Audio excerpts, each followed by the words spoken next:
আহমদ বড় বিশ্বস্ত, সে কোন বন্ধু বলো বেশি বিশ্বস্ত, সে কোন বন্ধু বলো বেশি বিশ্বস্ত। কার কাছে মন খুলে দেয়া যায়, কার কাছে প্রাণ খুলে বলা যায়, হওয়া যায় অতি আশ্বস্ত। তার নাম আহমদ বড় বিশ্বস্ত। সুবহানাল্লাহ পড়েন। প্রতিযোগিতাতে নামতে হবে, ভালো কাজের প্রতিযোগিতা। ইয়াংরা করবে কি কাজের প্রতিযোগিতা? তাআওয়ানু আলাল বিররি ওয়াত তাকওয়া ওয়ালা তাআওয়ানু আলাল ইসমি ওয়াল উদওয়ান। ভালো কাজের প্রতিযোগিতা করো, কল্যাণমূলক কাজের প্রতিযোগিতা করো। ফাস্তাবিকুল খায়রাত, জনকল্যাণমূলক কাজের প্রতিযোগিতা করতে আল্লাহ তাআলা আমাদেরকে আহ্বান করেছেন। কিন্তু আমরাও প্রতিযোগিতা করি, এগুলার না, দুনিয়া কামানোর প্রতিযোগিতা। ঠিক কি না? কে হবে মাসুদ রানা, ওইটার প্রতিযোগিতা আছে না নাই? ফরিদপুরে ঢুকে নাই বোধহয় এগুলা। কিছুদিন আগে শুনলাম যে প্রতিযোগিতায় নামতেছে ইয়াং ছেলেরা, কি হইতে চায়? হ্যাঁ, মাসুদ রানা। এরপরে বোনেরাও কম না, ওনারা নামে বিশ্ব সুন্দরীর প্রতিযোগিতায়। এরপর এখন ছোট ছোট বাচ্চারাও নেমে যায় খুদে গানরাজ, আছে না নাই? না, ফাস্তাবিকুল খায়রাত, আমরা ভালো কাজের প্রতিযোগিতা করব। সো তোমাদের উপর পুরো বাংলাদেশ তাকিয়ে আছে। আমাদের অনেক পপুলেশন, হিউজ পপুলেশন। এই জনসংখ্যাকে যদি আমরা জনশক্তিতে রূপান্তরিত করতে পারি, তাহলে আগামীর বাংলাদেশ হবে উজ্জ্বল বাংলাদেশ, ডিজিটাল বাংলাদেশ। ঠিক কিনা? আল্লাহ আমার এই 56,000 বর্গমাইলের বাংলাদেশকে তুমি কবুল করে নাও। সম্মানিত সুধী, আমি আর অতিরিক্ত কথা না বাড়িয়ে সরাসরি মহাবিশ্বের মহাবিশ্বয় মহাগ্রন্থ আল কোরআন আল কারীমের তাফসিরের দিকে চলে যাচ্ছি। আমি আপনাদের খেদমতে সূরাতু আল ইনশিরাহ থেকে তেলাওয়াত করেছি।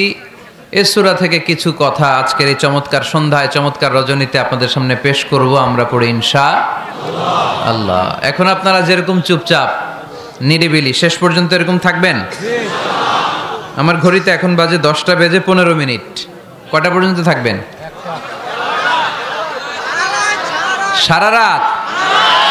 আপনারা থাকেন, আমার একটু যাওয়ার ব্যবস্থা করে দিয়েন এদিক দিয়ে, এদিক দিয়ে আমার এক্সিট করে দিলে হবে। তো আমরা খুব লম্বা চড়া কথা বলবো না।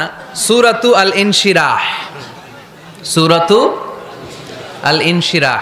কোরআনের কোন কোন নুসখায় এই সূরাটাকে বলা হয় সূরাতু আশ-শারহ, কোথাও আশ-শারহ, কোথাও আল ইনশিরাহ। ইনশিরাহ মানে প্রশস্ত করে দেয়া। এমনভাবে ইসলামের সত্যতাকে আল্লাহ তাআলা আপনার সামনে তুলে ধরবে, ইসলামের জন্য আপনার হৃদয়টা প্রশস্ত হয়ে যাবে। অথবা এই সূরার নাম সূরাতু আশ-শারহ। শারহ মানে কি, কে বলতে পারে দেখি? শারহ মানে কি? হ্যাঁ, ব্যাখ্যা, বিশ্লেষণ। শারহ মানে ব্যাখ্যা করা, বিশ্লেষণ করা। ইসলামটাকে আল্লাহ তাআলা বিশ্বনবীর কাছে এমনভাবে তুলে ধরেছেন, ইসলামটা বিশ্বনবীর হৃদয়ে একেবারে ক্রিস্টাল ক্লিয়ার হয়ে গিয়েছে, একেবারে ব্যাখ্যা হয়ে গিয়েছে। সুবহানাল্লাহ পড়েন। শারহ দেখবেন অনেক তাফসীরে শারহ আছে, হাদিসে শারহ আছে। যেমন উমদাতুল কারি আলা শারহিল বুখারী, বুখারীর শরহ। তারপর ফাতহুল মুনঈম আলা শারহি মুসলিম, তুহফাতুল আহওয়াযী আলা শারহি তিরমিযী। এই হাদিসের কিতাবগুলো শরহ হয়, ব্যাখ্যা হয়। সো আল্লাহ তাআলা বিশ্বনবীর কাছে এমনভাবে ইসলামটাকে তুলে ধরেছেন, ইসলামটা বিশ্বনবীর কাছে ক্রিস্টাল ক্লিয়ার। তারাকতুকুম আলা মাহাজ্জাতিন বাইদা, জলজলে সূর্যের মতো ইসলামকে আমাদের কাছে রেখে গিয়েছেন বিশ্বনবী। চিল্লা এখন ঠিক কিনা? আজকে আমরা দেখব কিভাবে এই সূরার মাধ্যমে বিশ্বনবীর হৃদয়টাকে আল্লাহ তাআলা একেবারে পরিচ্ছন্ন করে দিলেন। তো সূরাতুল ইনশিরাহ এটি কোরআনের সূরার ধারাক্রম অনুসারে 94তম সূরা। কততম? আমি প্রশ্ন করলে একটু আওয়াজ করে উত্তর করা লাগবে, পারা যাবে? এই সূরাটা 94তম সূরা। এই সূরাটা মাক্কি সূরা। এই সূরার আয়াত সংখ্যা হচ্ছে 8। আমি প্রশ্ন করি, আপনারা উত্তর দেন। এই সূরাটা কততম সূরা? 94তম সূরা। এই সূরার আয়াত সংখ্যা 8। সূরাটি মাদানী সূরা। কি সূরা? মাক্কি সূরা। মনে থাকবে? এই সূরার ভেতরে আল্লাহ তাআলা বিশ্বনবী সাল্লাল্লাহু আলাইহি সাল্লামকে কনসোলেশন করেছেন, কন্ডোলেন্স করেছেন, সান্ত্বনা দিয়েছেন। এটা মোটিভেশনাল সূরা, এটা পেইন রিলিভিং সূরা। যাদের অন্তরে ব্যথা, জ্বালা, যন্ত্রণা, যারা কষ্টে জর্জরিত, তাদের জন্য এই সূরার ভেতরে পেইন রিলিভ পিল দিয়ে দিয়েছে কে? ইযা ইশতাদ্দাত বিকাল বালওয়া ফাফাক্কির ফি আলাম নাশরাহ ফাউসরুন বাইনা ইউসরাইনি ইযা ফাক্কারতাহু তাফরাহ। যখন তোমার মন খারাপ হয় তুমি সূরা ইনশিরাহ তেলাওয়াত করো, কারণ সূরা ইনশিরাহর ভেতরে আল্লাহ এমন মোটিভেশনাল কথা রেখে দিয়েছেন, এমন ইন্সপায়ারেশন রেখে দিয়েছেন, আপনি পড়লেই আপনার হৃদয়টা শীতল হয়ে যাবে। এই সূরাটাকে আমরা 3 ভাগে ভাগ করব। এই সূরার প্রথম 4 আয়াতে আল্লাহ তাআলা বিশ্বনবীর প্রতি কি নেয়ামত দিয়েছেন সেটার বর্ণনা করেছেন। প্রথম 4 আয়াতে নেয়ামতের বর্ণনা, তারপরের 2 আয়াতে বিশ্বনবীকে দিয়েছেন সান্ত্বনা, আর শেষ 2 আয়াতে দিয়েছেন দিক নির্দেশনা। খেয়াল করে শুনেন, প্রথম 4 আয়াতে তিনি দিয়েছেন নেয়ামতের বর্ণনা, পরের 2 আয়াতে তিনি দিয়েছেন আমার প্রিয় নবীকে সান্ত্বনা, আর শেষ 2 আয়াতে তিনি বিশ্বনবীকে দিয়েছেন নির্দেশনা। দেখি মনে রাখতে পেরেছেন কিনা? প্রথম 4 আয়াতে নেয়ামতের বর্ণনা, পরের 2 আয়াতে সান্ত্বনা, শেষ 2 আয়াতে দিক নির্দেশনা। তার মানে প্রথম 4 আয়াতে মার্সি এন্ড দ্য বাউন্টিজ, পরের 2 আয়াতে condolence and consolation, and finally শেষ 2 আয়াতে গাইডলাইন। তো আসুন আমরা দেখি কি সান্ত্বনা দিল, কি নিয়ামতের বর্ণনা দিল। আল্লাহ বললেন, আলাম নাশরাহ লাকা সাদরাক, নবী হে, আমি কি আপনার হৃদয়কে উন্মোচিত করে দেইনি? আমি কি আপনার বক্ষদেশকে প্রশস্ত করার মাধ্যমে সত্যকে আপনার সামনে তুলে ধরিনি? বিল ঈমান ও বিনূরিল কোরআন, কোরআনের নূর দিয়ে আর ঈমান দিয়ে আপনার হৃদয়টারে প্রশস্ত করে দিয়েছে কে? ফামাই ইউরিদিল্লাহু আন ইয়াহদিয়াহু ইয়াশরাহ সাদরাহু লিল ইসলাম। যাকে আল্লাহ হেদায়েত দিতে চায়, যাকে আল্লাহ হেদায়েতের পথের পথিক বানাতে চায়, তার জন্য, ইসলামের জন্য তার হৃদয়টাকে আল্লাহ খুলে দেন। বিশ্বনবীর হৃদয়টাও এরকম খুলে গেল। বিশ্বনবী টের পেলেন ইসলাম ছাড়া মানবতার মুক্তির আর কোনো সম্ভাবনা নাই।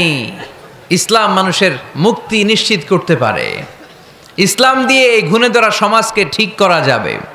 ইসলামকে যদি প্র্যাকটিস করা না যায়, তাহলে এই মজুদদারির যে সমস্যা বাংলাদেশে চলছে, এটাকে বন্ধ করা যাবে না।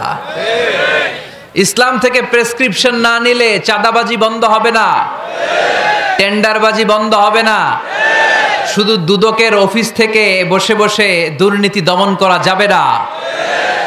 এজন্য ইসলাম থেকে প্রেসক্রিপশন নিতে হবে। আল্লাহ তাআলা বললেন, আলাম নাশরাহ লাকা সাদরাক, নবী হে, ইসলামের জন্য আপনার হৃদয়টাকে কি আমি খুলে দেইনি?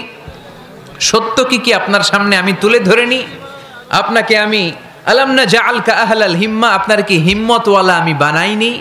ইসলাম যখন আপনার হৃদয়ে ক্লিয়ার, আপনি বিশাল শক্তির সামনে দাঁড়িয়ে হাজার মানুষের সামনে ইসলামের পক্ষে কথা বলবেন, আপনি কাউরে ভয় পাবেন না। চিল্লায় বলেন ঠিক কি না?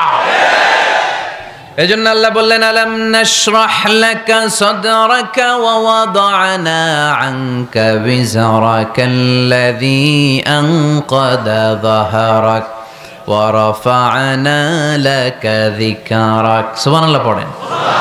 নবী, আপনার হৃদয়টাকে আমি ইসলামের জন্য প্রশস্ত করে দিয়েছি। আপনি একেবারে সুনিশ্চিতভাবে বুঝতে পেরেছেন, জানতে পেরেছেন যে মানব সমস্যার সমাধান আছে শুধু ইসলামের ভেতরে। কিসের ভেতরে? এজন্য আমাদেরকে ইসলাম মানতে হবে। কি মানতে হবে? ইসলাম মানবো কতক্ষণ দেহে প্রাণ থাকে? ইসলাম মানবো কোনখানে? সবখানে। উত্তর দেন, ইসলাম মানবো কতক্ষণ দেহে প্রাণ থাকে?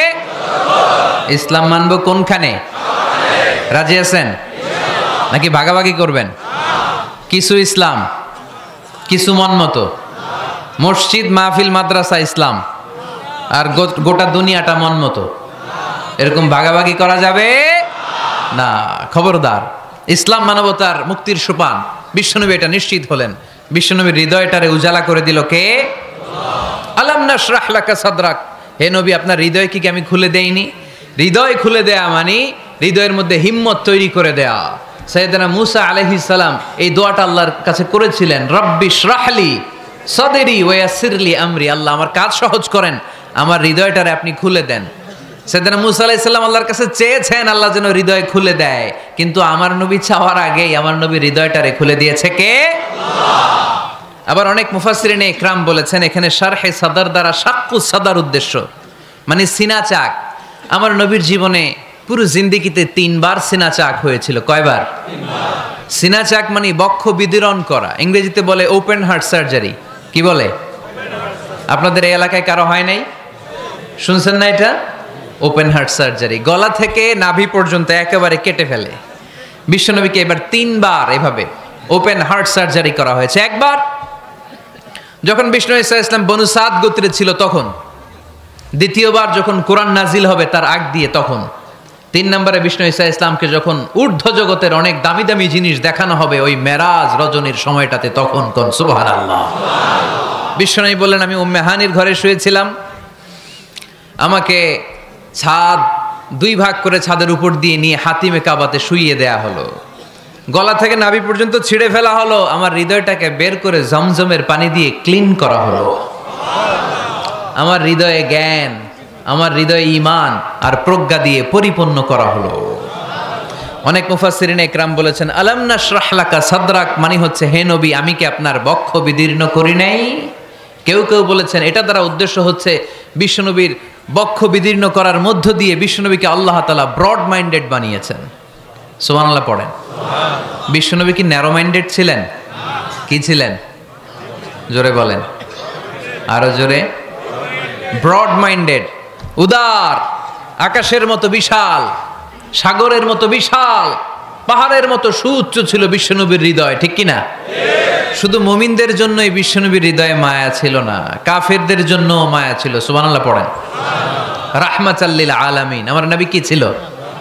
সবাই বলেন ওমা আরসালনাকা ইল্লা রাহমাতাল লিল আলামিন, I have sent you as a mercy for the entire universe. নবী হে, আমি আপনাকে গোটা বিশ্বের সবার জন্য রহমত করে প্রেরণ করেছি।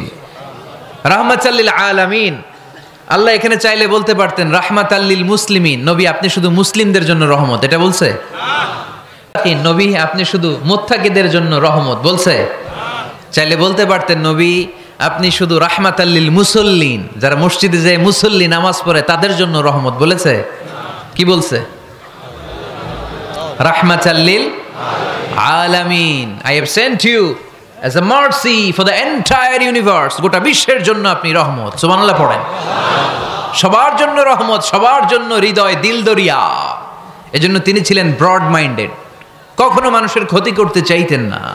এমনকি যুদ্ধের ময়দানে যেখানে আপনি প্রতিপক্ষকে আঘাত করবেন সেখানেও বিশ্বনবী ক্ষয়ক্ষতিকে মিনিমাইজ করার ট্রাই করতেন। তিনি যখন খায়বার দুর্গে আক্রমণ করবেন তার মিলিটারিকে, বিষ্ণু ঈসা ইসলাম মিলিটারিকে 5 ভাগে ভাগ করতেন, 5 ভাগে ভাগ করতেন। কি কমান্ডার ছিলেন তিনি! এক ভাগের নাম মুকদ্দমাতুল জাইশ, ফ্রন্ট উইং, ডান দিকে একটা থাকতো মাইমানা, বায়ে একটা থাকতো মাইসারা, মাঝখানে যে ব্যাটালিয়ন থাকতো এটার নাম কালব, পেছনেরটার নাম খালফ। সুবহানাল্লাহ পড়েন।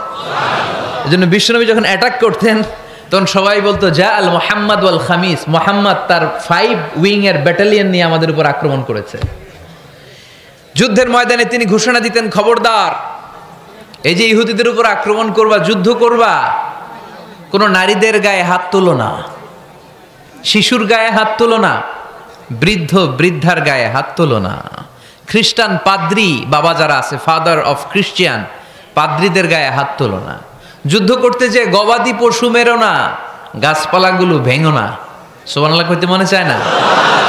গেছে যুদ্ধ করতে, গেছে কি, কিন্তু ক্ষয়ক্ষতি মিনিমাইজ করার জন্য কি চেষ্টা করতেন! কি রহমতের নবী! সবাইকে সম্মান করতেন, সবাইকে মানুষ হিসেবে দেখতেন। আমরা ভাগ করে ফেলি, আমরা দেখা মাত্রই যদি দেখি মাথায় টুপি আর দাড়ি, তখনই ভাবা শুরু করি এটা কার মুরিদ? কি সরসিনার মুরিদ, না চরমনায়ের মুরিদ, না আটরশির মুরিদ, না অমুক জায়গার মুরিদ? অথবা আমরা বলতে শুরু করি এ কি জামাত করে, না খেলাফত মজলিস করে, না ইসলামী আন্দোলন করে, না তাবলীগ করে? ভাগাভাগি আছে না নাই? কিন্তু আমরা তাকে মানুষ হিসেবে দেখি না। আগে দেখতে হবে মানুষ। আপনার চোখ দিয়ে যা দেখবেন এগুলো মানুষ, এগুলো সবাই মানুষ। বিশ্বনবী মানুষ হিসেবে সবাইকে ট্রিট করতেন। সাহাবাদেরকে নিয়ে বিশ্বনবী বসে আছেন, একটা লাশ নিয়ে যাওয়া হচ্ছে, লাশ দেখে বিশ্বনবী দাঁড়িয়ে গেলেন। সাহাবারা বললেন, ইয়া রাসূলুল্লাহ, আপনি দাঁড়ালেন যে? ইন্নাহু ইয়াহুদি, এটা ইহুদির লাশ। ইন্নাহু ইয়াহুদি, এটা তো ইহুদির লাশ, বসেন, দাঁড়ালেন যে? বিশ্বনবী বললেন, আওয়ালাইসাত নাফসান, এটা কি মানুষ না? সুবহানাল্লাহ পড়বেন না? আওয়ালাইসাত নাফসান, হোক না ইহুদি, হোক না খ্রিস্টান, হোক না আস্তিক আর নাস্তিক, এটা কি মানুষ নয়? সে মানুষ। সবার উপরে মানুষত্ব তাহার উপরে নাই। মাখলুকাতের মধ্যে সবচাইতে বেশি শ্রেষ্ঠতম হচ্ছে মানুষ। বিশ্বনবী সবাইকে মানুষ হিসেবে ট্রিট করতেন। এজন্য বিশ্বনবী হচ্ছেন সবচেয়ে বেশি ব্রড মাইন্ডেড, মানে খোলা মনের, বড় মনের, দিল দরিয়া, ন্যারো মাইন্ডেড ছিলেন না। আমরা ন্যারো মাইন্ডেড, আমরা অল্পতে ঝগড়া বাঁধিয়ে দেই, আমরা অল্পতে অন্যকে গালমন্দ করি, আমরা অল্পতে ভাগাভাগি করি। ভাগাভাগি করবেন না, সহজ করে ইসলামকে উপস্থাপন করুন। আর দিন ও ইউসরুন লা উসরা ফি। আমার প্রিয় ফরিদপুরের ভাইয়েরা, দিন সহজ, এটার মধ্যে কাঠিন্যতা নাই। আমরা এটারে কঠিন বানাইছি। আমি প্রায় বিভিন্ন মাহফিলে বলি যে আল্লাহ ছাড় দেয় কিন্তু মাওলানা ছাড় দেয় না। আছে না নাই? আল্লাহ ঠিকই ছেড়ে দিয়েছে, মৌলবী ছাড় দেয় না। বিশ্বনবী সাহাবাদেরকে নিয়ে বসা, এক বেদুইন এসে মসজিদের ভিতরে উট ঢুকাই দিছে, মসজিদে নববীতে, আর মসজিদের মাঝখানে বসে পেশাব করা শুরু করে দিচ্ছে। আপনাদের এখানে ফরিদপুরের সবচেয়ে বড় মসজিদ কোনটা? কি নাম? এই কেন্দ্রীয় জামে মসজিদের ভিতরে যদি এক হিন্দু ঢুকে পেশাব শুরু করে, কি করবেন? হ্যাঁ, ওই কয় কোবায়ালামু। তো আবেগে ওরে পিটানো শুরু করবে সবাই। সাহাবারাও তাই শুরু করলেন, মারতে উদ্ধত হলেন। বিশ্বনবী বললেন, এই রাখো রাখো, ওরে পেশাব করতে দাও, পেশাব করতে দাও। এর কারণ, কেউ যখন ইউরিন পাস করে, স্টুল পাস করে, তখন এটা তাকে ধীরে সুস্থে করতে দিতে হয়। এজন্য টয়লেটে কেউ ঢুকলে জোরে বাড়ি দিবেন না। চাইলে খবর আছে, কাশি দিবেন, যে একটু কাশি দিবেন এরকম, হ্যাঁ, তো এরকম কাশি দিবেন। অথবা পায়চারি করবেন। যদি পায়চারি করেন তাহলে সে বুঝবে সামওয়ান ইজ ওয়েটিং আউটসাইড, সামনে একজন ওয়েটিং করতেছে বাইরে, আমাকে বেরোতে হবে। কিন্তু আপনি যদি ওরা ডাক দেন, কুদ্দুস রে, কুদ্দুস কইবা আমি নাই, কারণ এটা ভয়ঙ্কর একটা বিষয়। আপনি যখন ইউরিন পাস করছেন, খুব স্মুথলি করতে হয়, তখন ডাক দিলে পেশাব আটকায় গেলে আপনার ভয়ঙ্কর রোগ হতে পারে। কি ফিলোসোফার ছিলেন, কি বড় ডাক্তার ছিলেন বিশ্বনবী মুহাম্মদ সাল্লাল্লাহু আলাইহি ওয়াসাল্লাম। বিশ্বনবী বললেন, ওরে ডেকো না, কাজ সারতে দাও। ইচ্ছা মতো বেটা পেশাব করার পরে বিশ্বনবী গেলেন, যে বললেন, তুমি যে পেশাব করেছো, তুমি কি জানো এই জায়গাটা কি? বেদুইন বলে, না, আমি তো জানি না এই জায়গাটা কি। বিশ্বনবী বললেন, এটা আমাদের ইবাদতগাহ। এটা আমাদের কি? ইবাদতগাহ। এখানে ঢুকে আমরা আমাদের রবরে ডাকি, আল্লাহরে ডাকি, আমরা নামাজ পড়ি, জিকির করি, তাসবিহ পড়ি, এটা আমাদের ইবাদতগাহ। কাজটা করা তোমার মোটেও ঠিক হয়নি। লোকটা অবাক হয়ে গেল, ঘটনা কি?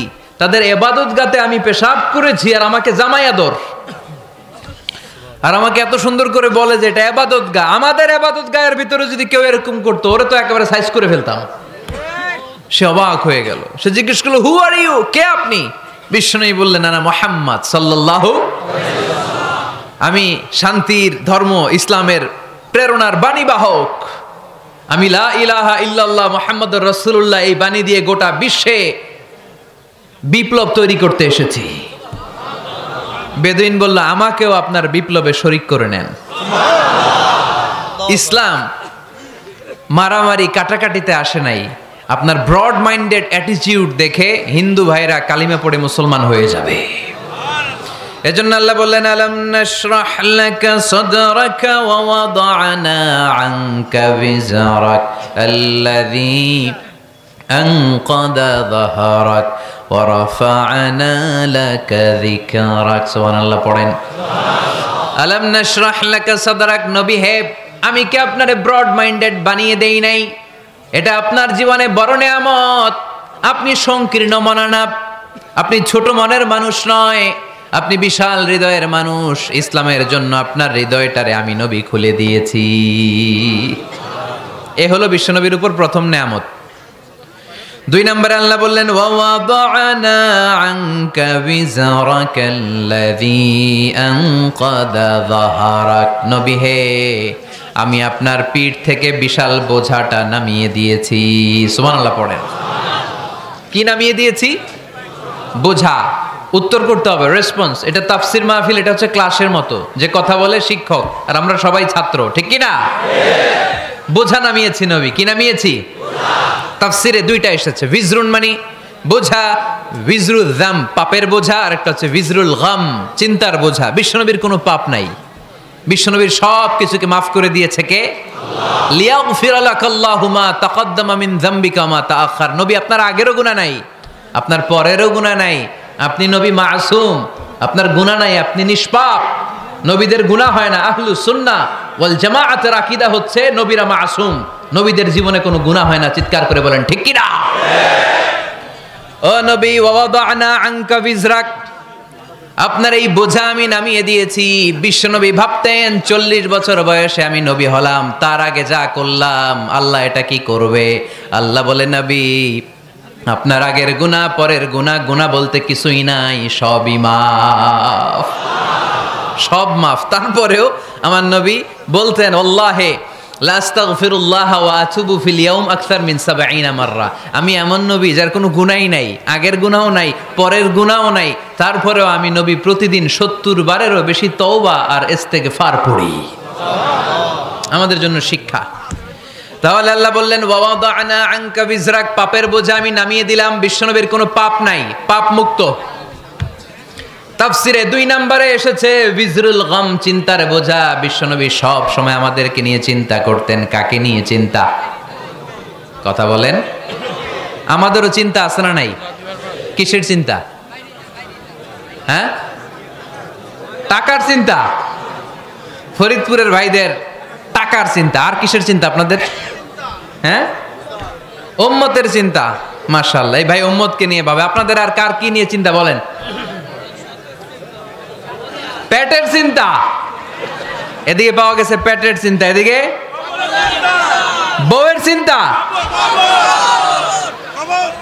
কবরের চিন্তা। আর কিসের চিন্তা? আখিরাতের চিন্তা। তো আমাদেরও চিন্তা আছে, বিশ্বনবীরও চিন্তা ছিল। 2 চিন্তা কি এক? বিশ্বনবীর কাঁধে তো পুরা উম্মার জিম্মাদারি। কিয়ামত পর্যন্ত যারা পৃথিবীতে আসবে সবার জন্য বিশ্বনবী কাঁদতেন। এই আওয়াজ করে কে? এদিকে কি হয়েছে? ওরে বসায় দেন।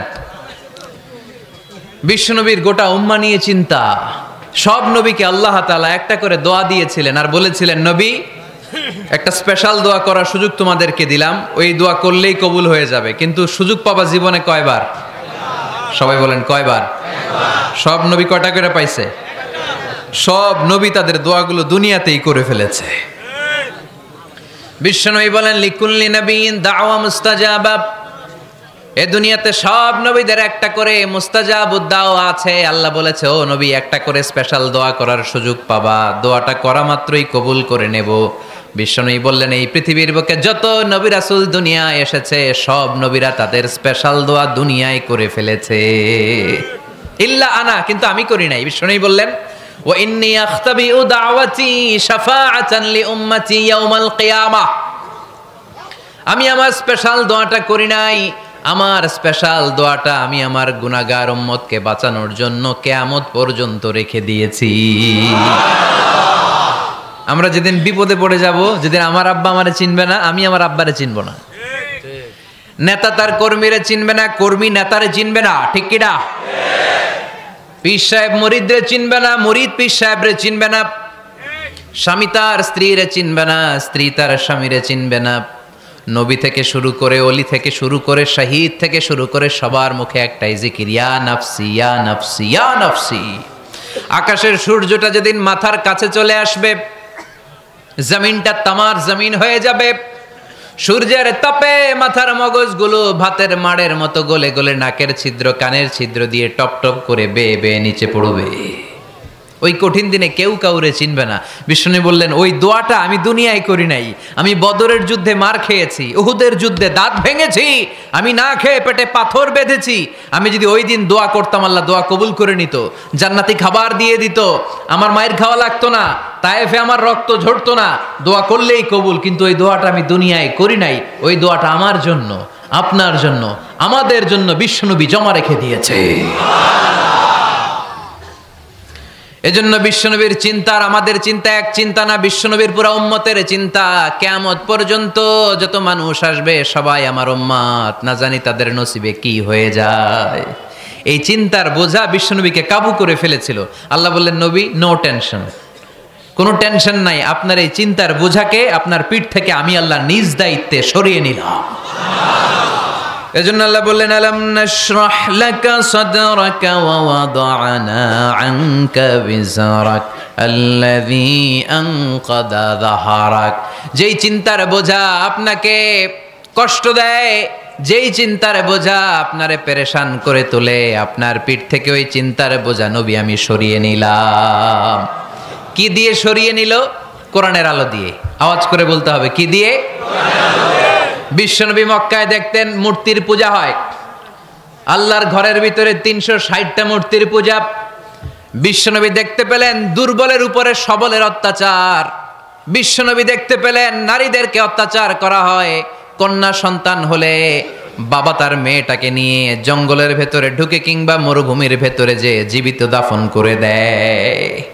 ওয়াইদাল মাউউদাতু সুইলাত ওয়াদুল বানাত। বিশ্বনবী এগুলো দেখতেন চারপাশে, দেখে এই পথহারা জাতিকে কিভাবে উদ্ধার করবেন, কি দিয়ে উদ্ধার করা যায়, এই টেনশনে বিশ্বনবীর পিঠ বাঁকা হয়ে গিয়েছিল।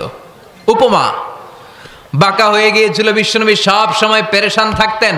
আল্লাহ বললেন নবী টেনশনের দরকার নাই, হেরা গুহায় এমন একটা নূরের আলো দিয়ে আমি আপনারে আলোকিত করব যার মাধ্যমে সব পেরেশানি দূর হয়ে যাবে।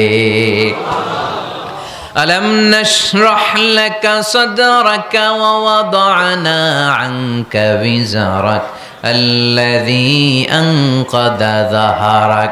আপনাকে পেরেশান বানিয়ে দেয় এরকম সব চিন্তার বোঝা আমি আল্লাহ সরিয়ে নিলাম। সুবহানাল্লাহ। দুইটা নেয়ামত শুনলাম, এবার 3 নম্বরের নেয়ামত আল্লাহ বললেন ওয়া রাফা'না লাকা যিকরাক। এই আয়াতটা মুখস্থ করতে হবে আজকে, আমার সাথে সাথে পড়েন ওয়া রাফা'না লাকা যিকরাক। সবাই বলেন নাই, পড়েন ওয়া রাফা'না লাকা যিকরাক ওয়া রাফা'না লাকা যিকরাক। নবী হে, আপনার সম্মানকে আমি আকাশচুম্বী করেছি। I have dignified your status high and high, the highest peak. আপনার মর্যাদা উঠাতে উঠাতে আকাশ বাতাস ছাপিয়ে সাত আকাশ কাঁপিয়ে আরশের উপরে নিয়ে গিয়েছি। আপনার মর্যাদা আমার পরপরই, স্রষ্টার পরে পুরো সৃষ্টিকুলের উপরে বিশ্বনবীর মর্যাদা আছে না নাই? এজন্য আল্লাহ বললেন ওয়া রাফা'না লাকা যিকরাক। ও নবী, আপনার মর্যাদা সম্মান আমি আকাশচুম্বী করেছি। আপনার সুনাম সুখ্যাতি মান মর্যাদা আমি গোটা বিশ্বে ছড়াইয়া দেব। এ আয়াত যখন নাজিল হলো কাফেররা হাসতে শুরু করলো। কাফেররা বলে মোহাম্মদ বেটা বলে কি, ও জানে বাঁচবি কিনা ওইটাই তো সন্দেহ। আমরা যেই ষড়যন্ত্র পাকাচ্ছি ও জানে বাঁচবি কিনা সে এটাই সন্দেহ, তার নাম গোটা বিশ্বে ছড়াবে কি করে আমরা দেখে নেব। আল্লাহ বলেন তোরা আমার নবীর সুনাম সুখ্যাতি ছড়ানোর ব্যাপারে বাধা তৈরি করবি, তোরা আমার নবীর ব্যাপারে অপপ্রচার চালাবি, তোদের অপপ্রচারকেই আমি আমার নবীর প্রচার মাধ্যম বানিয়ে দেব। তোরা করবি অপপ্রচার।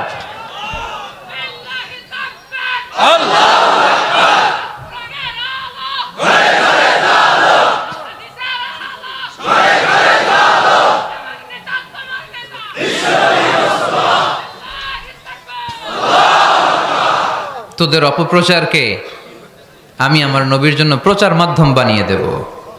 এরকম অনেক সময় হয় না যে কেউ কেউ অপপ্রচার করে কারো বিরুদ্ধে, এটা তার জন্য প্রচার হয়ে যায়। কেউ অপপ্রচার চালায়, আল্লাহর মেহেরবানিতে ওইটা তার পাবলিসিটি হয়ে যায়। তার আলাদা করে প্রচার বিভাগের টিম তৈরি করা লাগে না, তার বিরোধীরাই তার প্রচার বিভাগের কাজে নেমে পড়ে। বিশ্বনবী বললেন তোরা, আল্লাহ বললেন তোরা আমার নবীর সুনাম সুখ্যাতিকে থামাবি, তোদের মাধ্যমে আমি বিশ্বনবীর সুনাম সুখ্যাতি গোটা বিশ্বে বুলন্দ করে দেব। আবু জাহেল ঘোষণা দিল, খবরদার, হজের মৌসুম, হাজী সাহেবরা গোটা বিশ্ব থেকে আসবে, আমার দলের কর্মীরা তোরা যেটা করবি সেটা হচ্ছে হাজীদের কাছে যে বলবি মক্কায় নতুন এক পাগল আসছে, নতুন এক জাদুকর আসছে, নাম মোহাম্মদ। নাউজুবিল্লাহ পড়বেন না? খবরদার হাজী সাহেবেরা, এই পাগলের কাছে যেও না। সব হাজিরা গোটা বিশ্ব থেকে এসে মক্কার মিনা প্রান্তরে তাঁবুর ভিতরে ঢুকেছে। আর আবু জাহেলের টিম মেম্বাররা সব তাঁবুর ভিতরে উকি মাইরা কয়, খবরদার, নতুন পাগল আইছে। সবাই কয়, নাম কি? কয়, মোহাম্মদ। নতুন পাগল এসেছে, নাম মোহাম্মদ। নতুন জাদুকর এসেছে, তার নাম মোহাম্মদ। খবরদার, তার কাছে যেও না, তার কথা শোনো না, শুনলে তোমরাও পাগল হয়ে যাবা, তোমরাও পাগল হয়ে যাবা। সে এত বড় জাদুকর, মুহাম্মদ সাল্লাল্লাহু আলাইহি ওয়াসাল্লাম এত বড় জাদুকর, তার জাদু দেখলে, তার কথা শুনলে হাজবেন্ড ওয়াইফের মধ্যে সম্পর্ক বিচ্ছিন্ন হয়ে যায়। সে এত বড় জাদুকর, তার কথা শুনলে বাবা আর ছেলের সম্পর্ক ছিন্ন হয়ে যায়। সে এত বড় জাদুকর, তার কথা শুনলে বন্ধু বন্ধু আলাদা হয়ে যায়। খবরদার হাজী সাহেবরা, তোমরা হজ করতে এসেছো, করো, জমজমের পানি খাও আর খেজুর নিয়ে যাবা বাড়িতে, কিন্তু মুহাম্মদ সাল্লাল্লাহু আলাইহি ওয়াসাল্লামের কাছে যাওয়া যাবে না। আচ্ছা, আপনারা বুঝে শুনে উত্তর দেন। এই যে লক্ষ লক্ষ হাজি মিনার তাবুতে বসা, আর আবু জাহেলের লোকটা যে বলল নতুন জাদুকরের নাম মোহাম্মদ, তার কাছে যেও না, এই লক্ষ লক্ষ হাজিরা এর আগে জীবনেও মুহাম্মদ সাল্লাল্লাহু আলাইহি ওয়াসাল্লামের নাম শুনছে? তার মানে মুহাম্মদ সাল্লাল্লাহু আলাইহি ওয়াসাল্লামের নাম তাদের কানে পৌঁছে দেওয়ার দায়িত্ব আবু জাহেল নিজেই নিয়ে নিয়েছে। চিল্লায় এখন ঠিক কি না? অপপ্রচার প্রচার হয়ে গিয়েছে। আর সবাই মনে মনে ভাবে, কয় কি, এত বড় জাদুকর, হজ করি আর না করি, আরে না দেখা যাওয়া যাবে না। হজ তাড়াতাড়ি কোন রকম সাইরা এই জাদুকরের কাছে আগে যাব, দেখি কেমন জাদু দেখায়, দেখি কত বড় ম্যাজিশিয়ান, দেখি তো কত বড় পাগলের। কারণ আল ইনসানু হারিসুন আলা মা মুনিআ, মানুষকে যেটা নিষেধ করা হয় বেশি, মানুষ এটা করতে চায়। যদি বলি ওদিকে যাবি না, ওর বাপের কিরা ওদিকে যাবে, ও ঠিক কি না?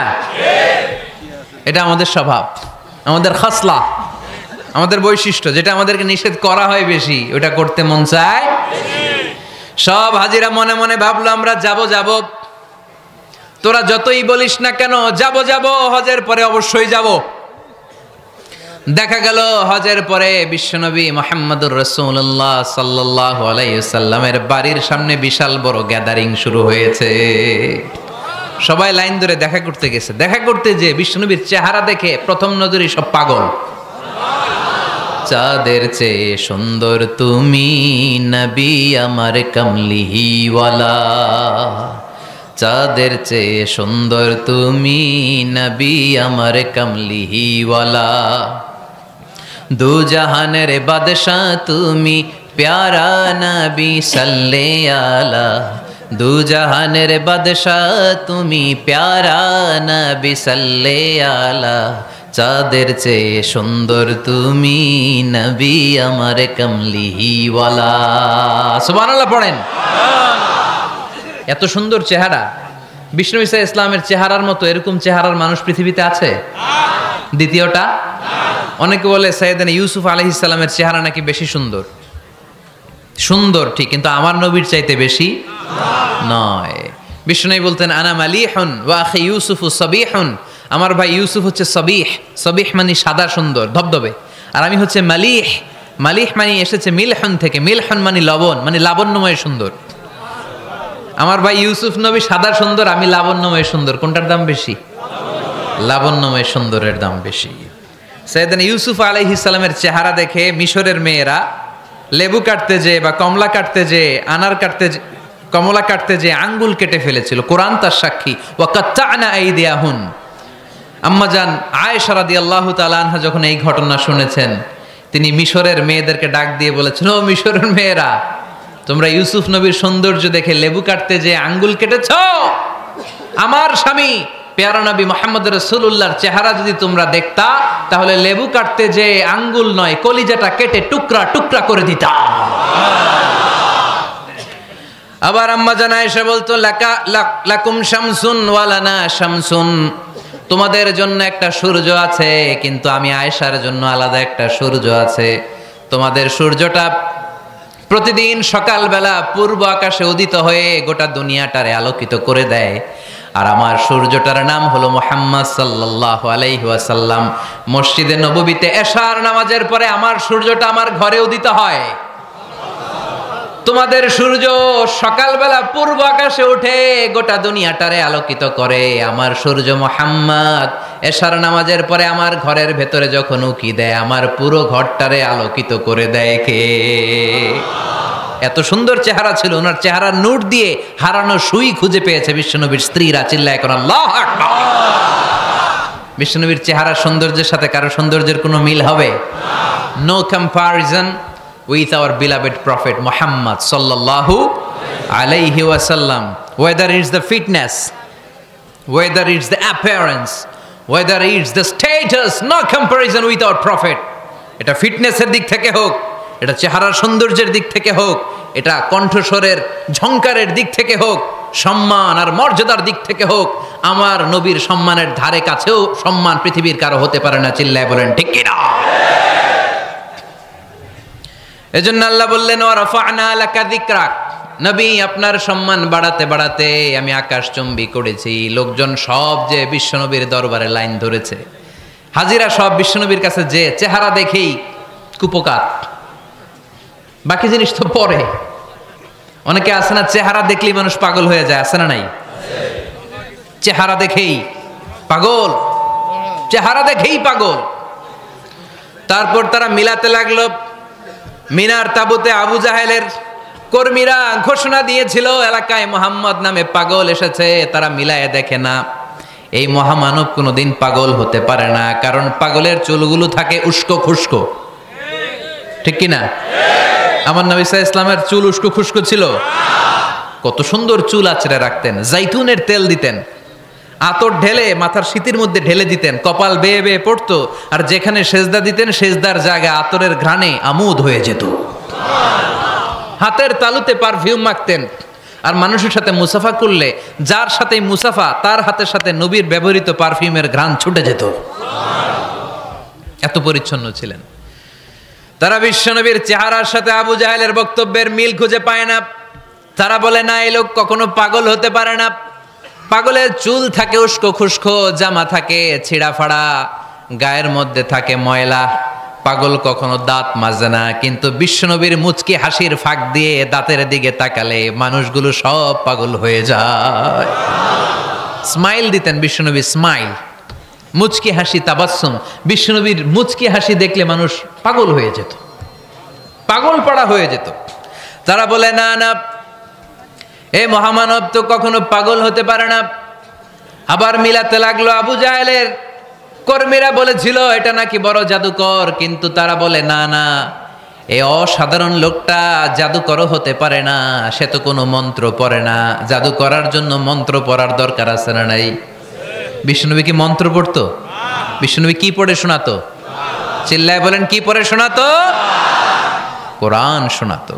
এত সুন্দর কণ্ঠ ছিল বিশ্বনবীর, পাগল হয়ে যেত মানুষ শুনতে শুনতে, পাগল পাড়া হয়ে যেত, বিমুগ্ধ হয়ে যেত।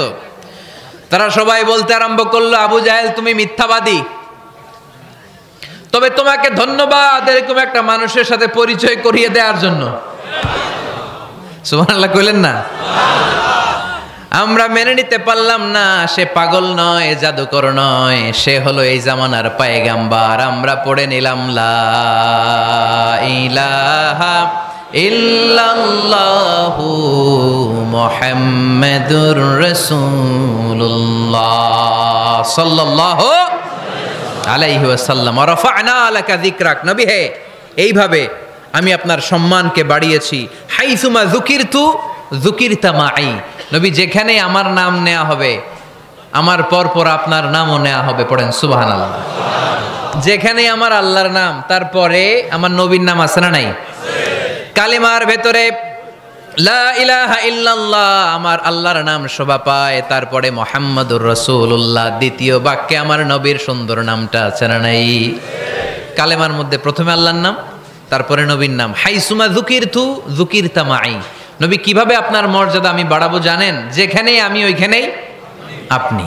যেখানে আমার নাম নেওয়া হবে তারপরেই সৃষ্টিকুলের মধ্য থেকে শুধু আপনার নাম নেওয়া হবে। সুবহানাল্লাহ পড়েন। আপনার উম্মতেরা গোটা বিশ্বে সালাত আদায়ের জন্য আজান দিবে। আজানের প্রথম 4 বাক্যে আমি আল্লাহর বড়ত্ব, আল্লাহু আকবার।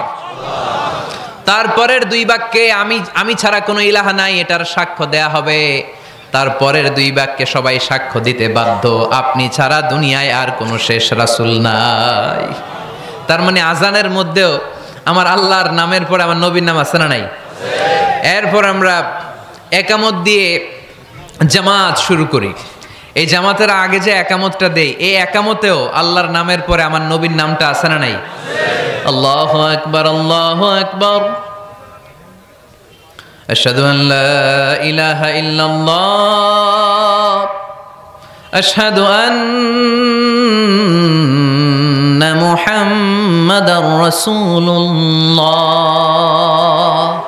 সাল্লাল্লাহু। তার মানে আজানে আমার নামের পরে আপনার নাম, একামতে আমার নামের পরে আপনার নাম। নামাজের শেষে যখন আমরা শেষ বৈঠকে বসি, সেখানে বিশ্বনবীর উপর দুরূদ আছে না নাই? তার মানে সব জায়গায় বিশ্বনবীর নাম নেওয়াকে আবশ্যক করে দিয়েছে কে? নবী। হে, এই গোটা বিশ্বের ভেতরে সূর্য উঠবে, সূর্য ডুববে, শীত যে গ্রীষ্ম আসবে, দিন যে রাত আসবে, এক মুহূর্তের জন্য আপনার নামের আলোচনা থামবে না। চিল্লায় বলো ঠিক কি না? রাফা'না লাকা যিকরাক, I have dignified your status very high, very high। অনেক উপরে নিয়েছি, আকাশ বাতাস ছাপিয়ে, 7 আকাশ কাঁপিয়ে আরশ পর্যন্ত আমি আপনার মর্যাদাকে বুলন্দ করেছি। এই পৃথিবীতে যত আসমানি কিতাব এসেছিল, সবগুলো আসমানি কিতাবে বিষ্ণুনবীর নাম উল্লেখ করেছে কে? তার মানে তাওরাতের ভেতরে বিষ্ণুনবীর নাম আছে না নাই? ইনজিলে, জাবুর, সুহুফে ইব্রাহিম, সুহুফে মূসা, আল্লাযী ইয়াজিদুনাহু মাকতুবান ইনদাহুম ফিত তাওরাতি ওয়াল ইনজিল। ইহুদিরা খ্রিস্টানরা বিষ্ণুনবীর মানতে চাইতো না। তারা বলতো, মুহাম্মদ তোমার নাম তো আমাদের কিতাবে নাই। বিষ্ণুনবী বললেন পড়ো। তারা পড়তে পড়তে বিষ্ণুনবীর জায়গাটা লুকিয়ে রাখতো, যেখানে বিষ্ণুনবীর নাম ওরা এভাবে ধরে রাখতো। বিষ্ণু সাল্লাল্লাহু আলাইহি ওয়াসাল্লাম এক সাহাবাকে বললেন, আমি তো ওদের ভাষা বুঝি না, তুমি ওদের ভাষা বুঝে দেখো কোন জায়গায় চোরামিটা করে। প্রতিটা কিতাবের প্রতিটা পাতায় পাতায় বিষ্ণুনবীর নাম আছে না নাই? সাইয়েদনা আদম আলাইহিস সালাম থেকে শুরু করে ঈসা আলাইহিস সালাম পর্যন্ত যত নবী এসেছে, সব নবী সুসংবাদ দিয়েছে যে একজন নবী আসবে, যেই নবী আসার মধ্য দিয়ে এই আম্বিয়া আলাইহিমুস সালাম পৃথিবীতে আসার যে ধারাবাহিকতা, এই সিলসিলা, এই চেইনকে আল্লাহ তাআলা কাট অফ করে দিবে। সাইয়েদনা আদম তার বংশধরদেরকে বলেছে, নূহ আলাইহিস সালাম তার প্রজন্মকে বলেছে, ইব্রাহিম আলাইহিস সালাম তার জেনারেশনকে বলেছে, মূসা আলাইহিস সালাম বনি ইসরাইলকে শুনিয়েছে। সর্বশেষ সাইয়েদনা ঈসা আলাইহিস সালাম এসে বলেছে, ইয়াতি মিন বাদি ইসমুহু আহমদ, আমার পরে এমন এক নবী আসবে তার নাম, চিল্লায় বলেন, আহমদ বড় বিশ্বস্ত, সে কোন বন্ধু বলো বেশি বিশ্বস্ত, সে কোন বন্ধু বলো বেশি বিশ্বস্ত, কার কাছে মন খুলে দেয়া যায়, কার কাছে প্রাণ খুলে বলা যায়, হওয়া যায় অতি আশ্বস্ত, তার নাম আহমদ বড় বিশ্বস্ত। সুবহানাল্লাহ পড়েন। ইয়াতি মিন বাদি ইসমুহু আহমদ, আমার পরে এমন এক নবী আসবে তার নাম হবে আহমদ। এই নবীর পরে আর কোন নবী আছে? চিল্লায় বলেন, লা নবিয়্যা বাদি ওয়ালা রাসূলা, আমার পরে কোনো নবীও নাই, আমার পরে কোনো রাসূলও নাই। তবে আমার পরে যদি নবী হওয়ার যোগ্যতা কারো থাকে, আমার ওমরে ফারুক নবী হওয়ার যোগ্যতা রাখে। কোনো নবী নাই, খাতামুন নবিয়্যিন, আমার পরে কোনো নবী নাই। তার মানে বিশ্বনবীর জীবনে 3 নম্বর নিয়ামত হলো রাফা'না লাকা যিকরাক। মর্যাদা আমি বাড়াতে বাড়াতে বাড়াতে বাড়াতে নবী অনেক উপরে নিয়েছি। আবার আল্লাহ আমাদেরকে ডেকে বললেন, ও ইমানদার বান্দারা শোনো, আমি স্বয়ং আল্লাহ তাআলা আমার ফেরেশতা বাহিনী নিয়ে এই নবীর উপরে স্বয়ং আমি দুরূদ পড়ি। ইন্নাল্লাহা ওয়া মালাইকাতাহু ইউসাল্লুনা আলান নবী ইয়া আইয়ুহাল্লাযীনা আমানু সাল্লু আলাইহি ওয়া সাল্লিমু তাসলিমা। পড়েন আল্লাহুম্মা সাল্লি আলা মুহাম্মদ ওয়া আলা আলি মুহাম্মদ কামা সাল্লাইতা আলা ইব্রাহিম ওয়া আলা আলি ইব্রাহিম ইন্নাকা হামিদুম মাজিদ। اللهم بارك على محمد وعلى آل محمد كما باركت على إبراهيم وعلى آل إبراهيم إنك حميد مجيد। চিৎকার করে পড়েন সুবহানাল্লাহ। এমন নবী যে নবীর উপর আল্লাহ নিজেই দুরূদ পড়ে, ফেরেশতারা পড়ে, এজন্য আমাদেরও পড়ার দরকার আছে না নাই? আবার আল্লাহ বললেন, নবী আপনি এমন নবী যেই নবীকে আমি হাউজে কাউসার দিয়েছি, লক্ষ লক্ষ নবীদের কাউরে কিয়ামতের দিন আমি হাউজে কাউসারের মালিক বানাবো না, শুধুমাত্র কেবলমাত্র একমাত্র আপনি ছাড়া। ইন্না আ'তাইনাকাল কাউসার ফাসাল্লি লিরাব্বিকা ওয়ানহার ইন্না শানিআকা হুয়াল আবতার। সুবহানাল্লাহ পড়ে। এই হাউজে কাউসারের পানি খেতে চান, পান করতে চান? বিশ্বনবী না দিলে খাইতে পারবো আমরা? হাউজে কাউসার পান করতে চান কারা? হাত তুলে দেখান।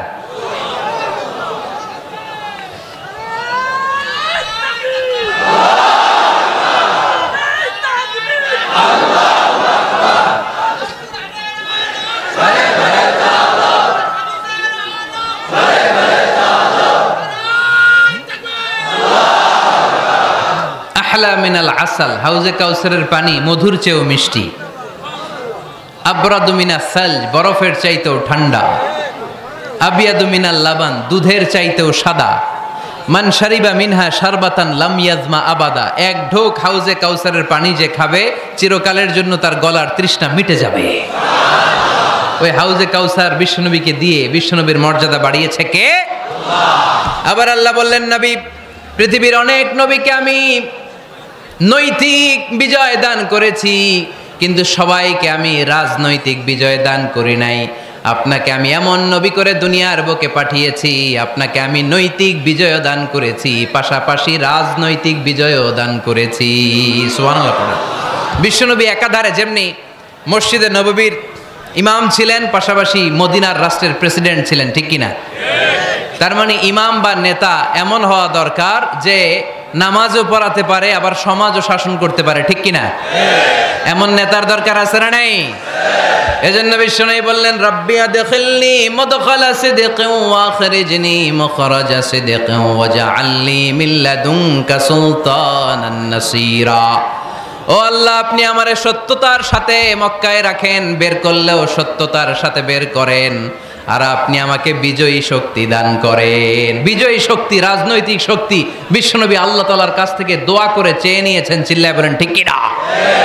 রাজনৈতিক শক্তির দরকার আছে না নাই? দরকার আছে? তা আস্তে করে বললেন কেন? রাজনৈতিক শক্তি থাকার দরকার আছে না নাই? দেখেন, বাংলাদেশ সৃষ্টি হয়েছে কত সালে বলেন? কত সাল? বাংলাদেশের বার্থডে কবে? 1971-এ। এই 71 সালের পর থেকে আমাদের বাংলাদেশে সুদ আছে না নাই? কিন্তু সুদের বিরুদ্ধে ওয়াজ আছে না নাই? আলেম ওলামারা আজীবন সুদের বিরুদ্ধে ওয়াজ করছে। আমরা ওয়াজ আগে করতাম, এখন করতেছি, সামনেও করব, মাগার সুদ মরবে না। এর কারণ যেটা আইন করে প্রণয়ন করা হয় ওইটা ওয়াজ করে মারা যায় না, ওইটারে আইন করে নষ্ট করতে হয়। চিল্লায় বলেন ঠিক কিনা? আমি সারা জীবন সুদের বিরুদ্ধে ওয়াজ করলে সুদ যাবে না, কিন্তু দেশনেত্রী মাননীয় প্রধানমন্ত্রী যদি কালকে ঘোষণা দেয় বাংলাদেশের কোনো ব্যাংকে ব্যাংকিং ফিনান্সিয়াল ট্রানজ্যাকশনে কোনো সুদ চলবে না, তার পরের দিন থেকে বাংলাদেশে কোনো সুদ থাকবে না। চিল্লায় বলেন ঠিক কিনা? এজন্য সাইয়েদনা ওমর ফারুক বলতেন, ইন্নাল্লাহা লা ইয়াযাউ বিল কুরআন মা ইয়াযাউ বিস সুলতান। আল্লাহ মাঝে মাঝে ক্ষমতার মাধ্যমে এমন কিছু করে যেটা আল্লাহ কোরআনের মাধ্যমেও করে না। চিল্লায় বলেন ঠিক কিনা? কালকে যদি ঘোষণা হয়ে যায় 5 ওয়াক্ত নামাজ যদি না পড়া হয় 5 বেত। কয় বেত? চেয়ারম্যান না পড়লে চেয়ারম্যানের পিছনে 5 বেত, এমপি না পড়লে এমপির পিছনে 5 বেত। কথা বলেন। মাননীয় প্রধানমন্ত্রী যদি এটা ঘোষণা দিয়ে দেয় যে কালকে থেকে নামাজ না পড়লে 5 বেদ, এটা সবার জন্য এই আইন, একটা বেনামাজি খুঁজে পাওয়া যাবে? সব কই দৌড়াবে? মসজিদে। অজু থাকলেও দৌড়, না থাকলেও দৌড়। কারণ মায়ের উপরে কোনো ওষুধ আছে? কথা বলেন। কারণ মায়েরে ভিটামিন আছে, মায়েরে কি আছে? এজন্য ইন্নাল্লাহ লা ইয়াযআউ বিল কুরআন মা ইয়াযআউ বিস সুলতান, মাঝে মাঝে আল্লাহ ক্ষমতা দিয়ে এমন কিছু করে যেটা মাঝে মাঝে আল্লাহ কোরআন দিয়েও করে না। এজন্য অনেক নবীকে নৈতিক বিজয় দান করলো, বিশ্ব নবীকে শুধু নৈতিক বিজয় নয়, পাশাপাশি রাজনৈতিক বিজয়ও দান করেছে কে? তিনটা নিয়ামতের ঘোষণা দিয়ে আল্লাহ বললেন, আলাম নাশরাহ লাকা সাদরাকা ওয়া ওয়াদা'না আনকা বিজরাক আল্লাযী আনকাদা যাহরাক ওয়া রাফা'না লাকা যিকরাক। পড়েন সুবহানাল্লাহ। নবী হে, আপনার মর্যাদা আমি অনেক বাড়িয়েছি। আপনার কথা শুধু মুসলমানেরাই বলে না, হিন্দুরাও বলে, আছে না নাই? গতকাল এক হিন্দু ভাই আমার হাতে হাত রেখে শাহাদা বাক্য পাঠ করে গাজীপুরে মুসলমান হয়ে গেছে।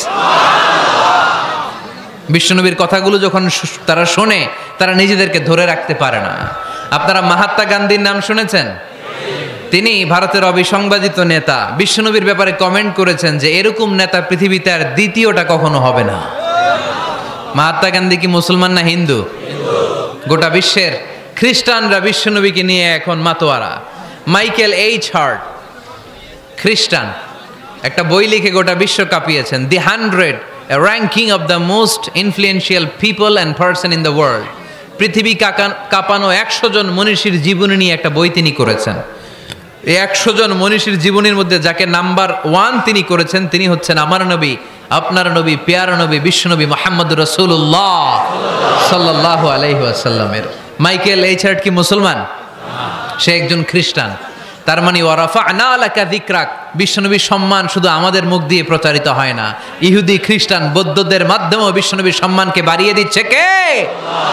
I have studied him, the wonderful man, in my opinion far from being antichrist and he must be called the savior of humanity. খ্রিস্টানরা বলছে আমরা এই মুহাম্মাদের জীবনী গবেষণা করে পড়েছি, তাকে খ্রিস্টান বিরোধী বলা তো দূরের কথা, তাকে মানবতার ত্রাণকর্তা বলতে হবে। তিনি গোটা বিশ্বের জন্য সুপারম্যান হয়ে পৃথিবীতে এসেছে। As a father, as a teacher, as a lawgiver, as a lawmaker, Muhammad is the superman of the world. স্বামী হিসেবে, পিতা হিসেবে, নেতা হিসেবে, নবী হিসেবে মুহাম্মদ ইসলাম সাধারণ কোনো মানুষ নয়, তিনি গোটা বিশ্বের জন্য সুপারম্যান হয়ে পৃথিবীতে আগমন করেছে। ওয়া রাফা'না লাকা যিকরাক, নবী দুশ্চিন্তা করবেন না, টেনশন করবেন না, আমি আপনার সম্মানকে বাড়িয়ে দেব। এই তিনটা নিয়ামতের বর্ণনা সূরা ইনশিরাহের ভিতরে বর্ণনা করলেন কে? এরপরে রাব্বুল আলামিন বিশ্বনবীকে নিয়ামতের বর্ণনার ঘটনা শুনিয়ে বিশ্বনবীকে সান্ত্বনা বাণী শোনাচ্ছেন আর পড়ছেন, ফা ইন্না মাআল উসরি ইউসরান ইন্না মাআল উসরি ইউসরা। নবী গো, নিশ্চয়ই কষ্টের পরে আছে আনন্দ, দুঃখের পরেই আছে সুখ। কোন সুবহানাল্লাহ। কষ্টের পরে আনন্দ, দুঃখের পরে। The struggle isn't permanent in our life. দুঃখ কষ্ট এটা আমাদের জীবনে পার্মানেন্ট না, এটা সাময়িক। আচ্ছা আওয়াজ করে উত্তর দেন তো, এক বছরে কয়দিন আপনাদের ফরিদপুরে? কয়দিন? 365 দিন। গত 365 দিনে না খেয়েছিলেন কয়দিন? 20 দিন, 30 দিন। তার মানে অল্প কিছুদিন না খেয়েছিলাম, সারা বছরই খেয়েছিলাম, ঠিক কিনা? আচ্ছা, তো 365 দিনে অসুস্থ ছিলেন কয়দিন? 4-5 দিন, কিংবা 20 দিন, কিংবা 1 মাস, কিংবা 56 দিন, কিংবা 65 দিন। তার মানে বাকি 300 দিন আরামে ছিলাম কি ছিলাম না? তার মানে আমাদের জীবনে দুঃখ বেশি না আনন্দ বেশি? সুখ বেশি না কষ্ট বেশি? এজন্য আল্লাহ বললেন, খবরদার, মুমিন কখনো হেরে যায় না, মুমিনের হারাবার কিছু নাই। মুমিনের জীবনে যদি আনন্দ আসে, মুমিন শুকরিয়া করে, শুকরিয়া করলে সওয়াব আছে না নাই? আর মুমিনের জীবনে যদি দুঃখ আসে, মুমিন সবর করে, ধৈর্য ধরে, ধৈর্যেও সওয়াব আছে না নাই? তাহলে আমাদের সব দিক দিয়েই তো লাভ। আনন্দের দিনগুলাতে শুকরিয়া করব, আর দুঃখের দিনগুলাতে ধৈর্য ধরবো। দুইটার মধ্যে সব আছে না নাই? এজন্য বিশ্বনবী বললেন, আজাবান লি আমরিল মুমিন, মুমিনের বিষয়টা খুবই আশ্চর্যের। ফাইন আসাবাতহু সাররাউন শাকারা, মুমিন যদি আনন্দে থাকে সে শুকরিয়া করে, শুকরিয়া করলে লাভ আছে না নাই? ওয়াইন আসাবাতহু দাররাউন সাবারা, আর দুঃখে পড়লে সে সবর করে, ধৈর্য ধরে, ধৈর্য ধরলেও সব আছে না নাই? তার মানে আমাদের হারাবার কিছু আছে? মাঝে মাঝে আল্লাহ আমাদেরকে দুঃখ কষ্ট দিয়ে পরীক্ষা করতে চান, এগুলো আমাদের জন্য খারাপ নয়। এই দুঃখ কষ্ট বিপদ আমাদের কোমরকে সোজা করে, আমাদের পায়ের মাটিকে শক্ত করে, চিল্লায় বলেন ঠিক কি না? প্রতিকূল পরিবেশে কিভাবে বাঁচতে হয় এই দুঃখ কষ্ট আমাদেরকে শিখায়। এজন্য মুমিন বান্দার বৈশিষ্ট্য হচ্ছে দুঃখ কষ্ট বেদনা জ্বালা এগুলোতে সে আপসেট হয় না, সে হাল ছেড়ে দেয় না, সে ভরসা রাখে একজনের উপর, চিল্লায় বলতে হবে তিনি কে? আল্লাহ। কারণ মুমিন জানে রাত্রি যত গভীর হয় অন্ধকার তমানিসা ভেদ করে সুবহে সাদিক হয়। মুমিন জানে গর্ভবতী নারীর পেটের ব্যথা যেই দিন বাড়তে থাকে ওই দিনই নতুন মেহমান আগমনের সময় ঘনাতে থাকে। মুমিন জানে তার জীবনে দুঃখ কষ্ট বিপদ যত বাড়তে থাকে সুখের দিন কাছে আসতে থাকে। এজন্য মুমিনের হারাবার কিছু নেই। ফা ইন্নামা আল উসরি ইউসরা, ইন্নামা আল উসরি ইউসরা। নবী হে, কষ্টের পরেই আছে আনন্দ, দুঃখের পরেই আছে সুখ। আপনি সমস্যায় পড়েছেন, ওই সমস্যার সমাধানও আছে না নাই? এই পৃথিবীতে এমন কোন সমস্যা আছে যেটা সমাধান নাই? কথা বলেন। সমস্যা তৈরি করেছে কে? আবার সমাধানও দিয়েছে কে? Allah doesn't create a lock without its key. Allah কখনো চাবি না বানাইয়া ওইটার তালা বানায় নাই। কথা কন। তালাও যেহেতু আছে ওই তালার চাবিও বানিয়েছে কে? মা আনজালাল্লাহু দাআন ইল্লা আনজালাল্লাহু লাহু শিফা। আল্লাহ দুনিয়ায় এমন কোন রোগ পাঠায় নাই যেই রোগের ঔষধ বানায় নাই, এমন কোন রোগ নাজিল করে নাই যেই রোগের কোনো চিকিৎসা বানায় নাই, হয়তো সেটা আবিষ্কার হয় নাই। অনেকে ক্যান্সারের কথা বলতে পারেন যে হুজুর ক্যান্সার এমন রোগ, এই ক্যান্সার তার নাই কোনো অ্যান্সার, কিন্তু বিজ্ঞানীরা বলতেছে এটারও অ্যান্সার আবিষ্কৃত হচ্ছে। সুবহানাল্লাহ কইবেন না? কিছু কিছু ক্ষেত্রে হয়েও গিয়েছে। এজন্য দুঃখের পরেই আছে সুখ, কষ্টের পরেই আছে আনন্দ। এই দুনিয়াটাই এরকম, কষ্টের পরই আনন্দ। দেখবেন তারাবির নামাজ 20 রাকাত পড়তে কষ্ট লাগে না?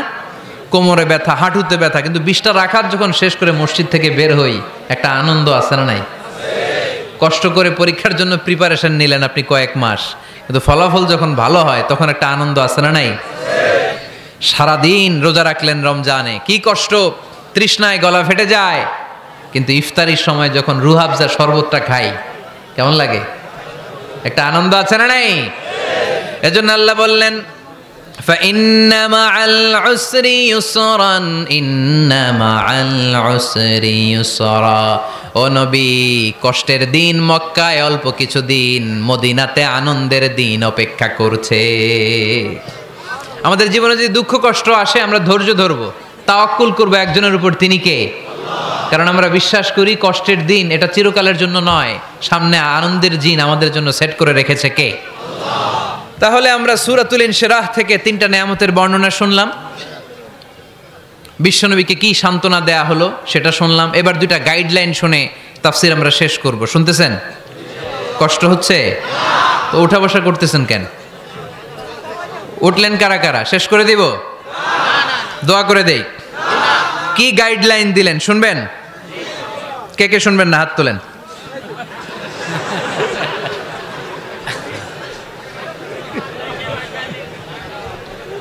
কষ্ট হইতেছে? গরম লাগতেছে না? আমিও ঘামতেছি আপনাদের সাথে সাথে। অনেক গ্যাদারিং হয়ে গেছে। আসেন আল্লাহর নামে 3টা তাকবীর দেই, তারপর কোন 2টা গাইডলাইন তিনি বিশ্বনবীকে দিলেন ওই নির্দেশনা বাণীটুকু শুনে আজকে আমরা বিদায় নেব। আওয়াজ করে পড়তে হবে লিল্লাহে তাকবীর, লিল্লাহে তাকবীর, লিল্লাহে তাকবীর। গাইডলাইন নাম্বার 1, ফাইদা ফারাগতা ফানসাব। নবী আপনি যখন অবসর হন আপনি ইবাদতে মশগুল হন। ফানসাব ফিল ইবাদা, তাফসীর ইবনে কাসিরে এসেছে আপনি ইবাদতে মশগুল হন যখন আপনি অবসর পান। অবসর আল্লাহর দেয়া বড় নেয়ামত, এটা বিশ্বাস করেন? অবসর কিন্তু নেয়ামত। আমরা অনেকেই অবসর সময়কে কাজে লাগাই না, কিন্তু অবসর চলে যাওয়ার পরে যখন ব্যস্ত হয়ে পড়ি তখন বলি হায় রে, অবসরটা যদি কাজে লাগাইতাম।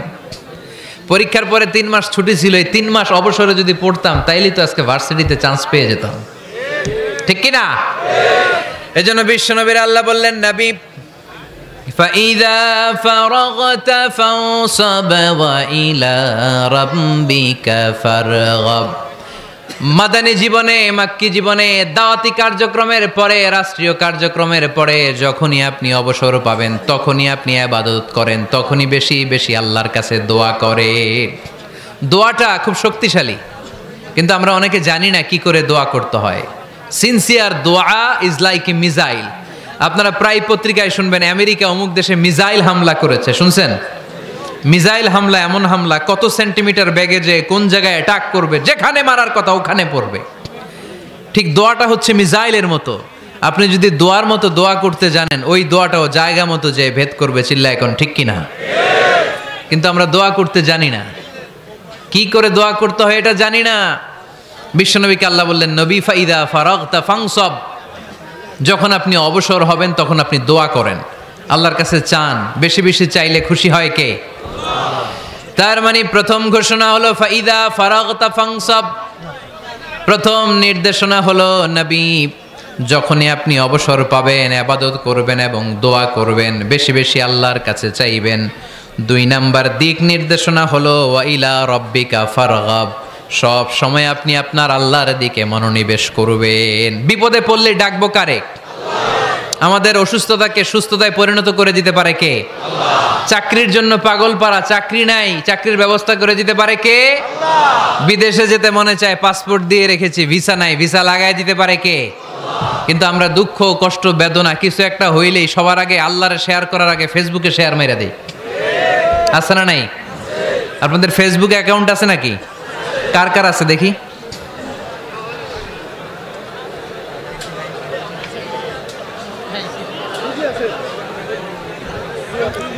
আছে আছে। এটার জন্য আমরা ভালো কাজে লাগাই, ঠিক কিনা? আপনি চাইলেই এমনভাবে ফেসবুক ফ্রেন্ড লিস্ট করতে পারেন যারা ভালো ভালো জিনিস শেয়ার করে, যারা মোটিভেশনাল জিনিস শেয়ার করে, ইসলামের পক্ষে কথা বলে। আপনার এক একটা শেয়ারে অনেকের জীবন বেঁচে যেতে পারে, ঠিক কিনা? একজন মুমূর্ষ রোগীকে বাঁচাতে রক্তের প্রয়োজন, রক্তের গ্রুপ এ পজিটিভ। যারা রক্ত দান করতে আগ্রহী তারা এই নাম্বারে যোগাযোগ করুন। ফেসবুকে মাঝে মাঝে এরকম নিউজ আসে না নাই? আপনি just you put down in share, শেয়ারের মধ্যে একটা পুট করে দিলেন, একটু শেয়ার মেরে দিলেন, ছড়িয়ে পড়লো হাজার হাজার ফেসবুক ফ্রেন্ডদের কাছে। তাদের অনেকে ব্লাড দিতে আগ্রহী, সে তাড়াতাড়ি যেয়ে সেখানে ব্লাড ডোনেট করে আসলো। আপনার একটা শেয়ারের কারণে বেঁচে গেল অনেকগুলো প্রাণ। চিল্লা এখন ঠিক কিনা? রক্তদানের মতো শ্রেষ্ঠ ইবাদত হতে পারে? আমরা মনে করি শুধু জিকিরি ইবাদত, আমরা মনে করি শুধু নামাজি ইবাদত। রক্তদান, এক ব্যাগ রক্ত থেকে অনেক মানুষকে বাঁচানো যায়। এর মধ্যে আছে হিমোগ্লোবিন, এর মধ্যে আছে প্লাটিলেট, আছে প্লাজমা। রক্তে একটা উপাদান আছে প্লাজমা, নাম শুনছেন? আগুনে পোড়া রোগীকে বাঁচাতে এই প্লাজমা লাগে। হসপিটালের বার্ন ইউনিটে যেয়ে দেখবেন মানুষ কিভাবে চিল্লায়। নুসরাত নামে একটা মেয়ে মারা গেল না? এক বদমাইশের কবলে পড়ে মারা গেল না? তাকে আগুন জ্বালিয়ে দেওয়া হয়েছিল তার গায়ে, তার প্লাজমাগুলো জ্বলে গিয়েছিল। আগুনে পোড়া রোগীর যে কি কষ্ট, একটু দেখার জন্য হসপিটালের বার্ন ইউনিটে যাবেন, দেখবেন যে কি কষ্টে আছে তারা। এই প্লাজমাগুলোকে অনেক সেন্টিগ্রেড তাপমাত্রা নামিয়ে ঠান্ডা করে দেহে পুশ করা হয়। আপনার এক ব্যাগ রক্ত থেকে প্লাজমা আলাদা করা হবে, প্লেটলেটস আলাদা করা হবে, হিমোগ্লোবিন আলাদা করা হবে, শ্বেতকণিকা, লোহিত কণিকা আলাদা করে অনেকগুলো মানুষ বেঁচে যাবে। এজন্য ফেসবুক থাকাটা দোষের কিছু না, তবে ভালো কাজে আমরা ব্যবহার করব, ঠিক কিনা? আপনার ফেসবুক শেয়ারিং আপনার জান্নাতি বানাতে পারে, আর আপনার ফেসবুক শেয়ারিং আপনার জাহান্নামের লাকড়ি বানাতে পারে। চিল্লায় বলেন ঠিক কিনা? So the decision is yours. সিদ্ধান্ত আপনাকে নিতে হবে, আপনি কিভাবে করবেন। যে কোনো বিপদে ওয়াইলা রাব্বিকা ফারগাব, কোনো দিকে মনোনিবেশ না করে কার দিকে মনোনিবেশ করব? যে কোনো বিপদ আপদ ফেসবুকে শেয়ার করার আগে শেয়ার করব কার কাছে? আমাদের যার যা লাগে আল্লাহ সবও যদি দিয়ে দেয়, আল্লাহর ধনভাণ্ডারের 1 ইঞ্চিও কমবে? হাদিসে কুদসিতে আল্লাহ বললেন, লাউ আন্না আউওয়ালাকুম ওয়া আখিরাকুম ওয়া ইনসাকুম ওয়া জিন্নাকুম, পৃথিবীর সব জিন, পৃথিবীর সব মানুষ বিশাল মরুভূমিতে দাঁড়িয়ে যদি আমার কাছে চাইতে শুরু করে, আল্লাহ এটা দাও, ওটা দাও, ওটা দাও, আমি আল্লাহ তোমাদের সব চাহিদাও যদি মিটিয়ে দেই, আমি আল্লাহর ধনভাণ্ডারের 1 ইঞ্চিও কমবে না। এজন্য চাইবো কার কাছে? বিপদে আপদে ভরসা করব কার কাছে? আর অবসরগুলোকে কাজে লাগানোর দরকার আছে না নাই? স্বাবলম্বী হওয়ার চেষ্টা করার দরকার আছে না নাই? ফা ইন্নামা আল উসরি ইউসরা, ইন্নামা আল উসরি ইউসরা। নবী হে, কষ্টের পরেই আছে সুখ, দুঃখের পরেই আছে আনন্দ। সব সময় মানুষের সময় একরকম কাটে না। এজন্য আমরা তাওয়াক্কুল করতে চাই একজনের উপর, তিনি কে? আল্লাহ আমাদের সবাইকে কথাগুলো বুঝে আরো আমল করার তৌফিক দান করুক। আমরা পড়ি আমিন।